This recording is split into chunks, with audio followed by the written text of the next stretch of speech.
Ya'ni musulmon insonni musulmonligi amallarida bilinsin. Ko'rishganimizda siz menga, men sizga hurmatsizlik qilmaylik. Billa biznes qilganimizda xiyonat qilmaylik, aldamaylik. Siz kimsiz, men kimman, bir-birimizga o'zimizni katta olmaylik, kibr qilmaylik. Bir joydagi gapni ikkinchi joyga olib borib chaqimchilik qilmaylik. Ras musulmonbizmi? Erlikda musulmon bo'laylik, xotinni urmaylik, so'kmaylik, kamsitmaylik, xorlamaylik, xo'rlamaylik, qarovsiz qoldirmaylik. Yaxshi musulmon er bo'lish kerak.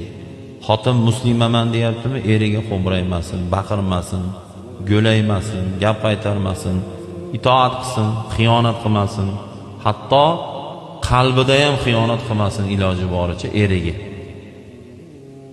U hijobga o'ranib oldi degani bo'ldi, u soliha zo'r xotin degani emas bu. Uraveradi u hijobini. Lekin hijobning ichidagi ayol kim? Qayna-qaynotani hurmat qiladimi? Erini hurmat qiladimi? Eriga xiyonat qilmaydimi? Qo'shnilar bilan chiqib olib g'iybatlashmaydimi? Eri boylik uchun hijobga o'ranib olib kibr qilmaydimi? Va hokazo va hokazo. Shu masalalarda e'tibor bersak, inshaalloh, o tepada aytgan masalalarim bor-ku, natija jinoyatlar ozayadi, oilalar buzilishi ozayadi, bir-biriga xo'mrayib gaplashmay yuradigan musulmonlar soni ozayadi, bozorlarga kirib qo'rqmasdan narsa sotib olish baxtiga erishamiz.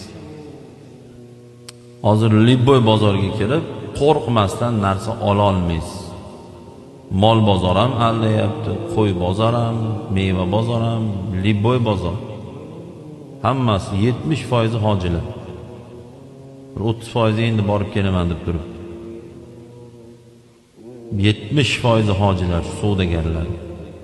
O'zim savdogar bo'lganligim uchun bilaman.